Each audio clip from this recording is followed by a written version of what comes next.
This is Kaylee Schuyler with teenhighschoolfootball.com, and I'm going to be bringing you video coverage throughout the whole football season, and we wouldn't be able to do any of this without our great sponsor, Cumberland University.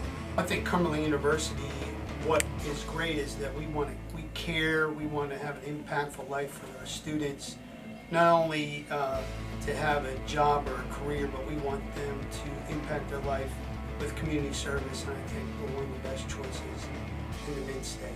To be a part of Wilson County is exciting because we're probably the fastest growing area in the state, and we want to own our backyard. It's very important.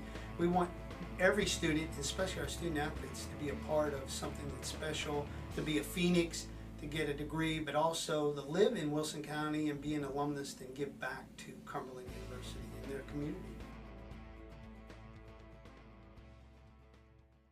This is Kaylee Schuyler with teenhighschoolfootball.com, and for Week 11, I am previewing the matchup between Mount Juliet and Hendersonville. These two teams are fighting to be the Class 6A Region 4 champion, and first up, we have Mount Juliet.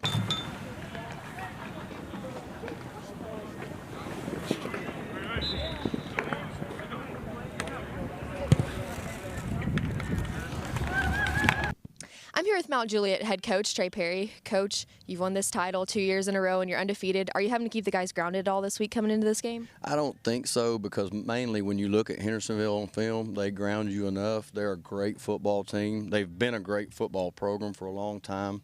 Somebody showed me a thing today where Hendersonville played Mount Juliet in its very first home game in like the early 40s. So it's obviously a rivalry, but it's a regional football game that will determine a whole lot. So I think our guys are pretty focused. And what would it mean to you to win this for the third time? It's huge because, I mean, when you look at the history of Mount Juliet football, they've never gone back to back to back in a regional or a district setting. So that would be important. But more importantly, for the here and now, is what we're going to do in the playoffs, and having an opportunity to play every football game at home is huge. So that would be very important. And like I said, you're undefeated. How are you going to try to keep that momentum going?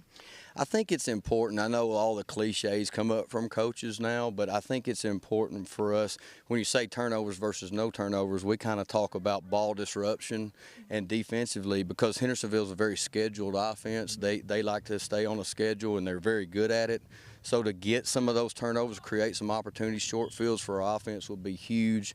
And then offensively, we're sort of the same way. We have explosive ability, but just to kind of keep the chains moving, keep the sticks moving, and even if we have to end a drive with a punt instead of a turnover and a negative play, I think that's going to be big. All right, thank you, Coach, and good luck Friday. No problem. Now I'm here with Marcello Walton. Marcello, this is a big game. What has Coach Perry been telling y'all this week? Just rely on everything that we've been training for since December, and just trust each other and play to the end.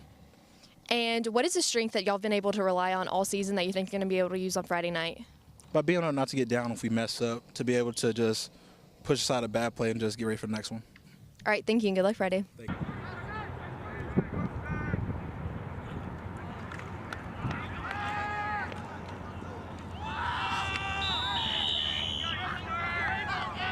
Now I'm joined by Hendersonville head coach James Beasley.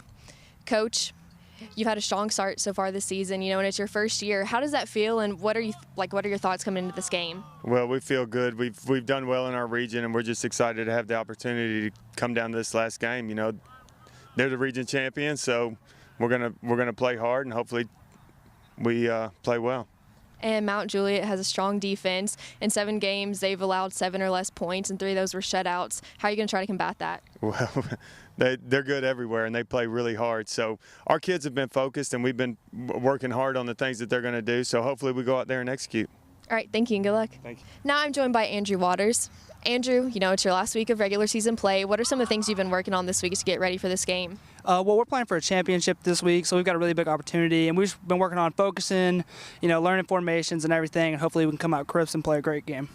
And what are some of the challenges y'all have faced this season that have made you a stronger team? Well, this team, we really love each other, so we tend to goof off a little too much, and so sometimes we struggle with focus, but once we get that focus, we're scary. All right, thank you, and good luck. For teenhighschoolfootball.com, I'm Kaylee Schuyler. This is Kaylee Schuyler with teenhighschoolfootball.com, and I'm going to be bringing you video coverage throughout the whole football season, and we wouldn't be able to do any of this without our great sponsor, Cumberland University.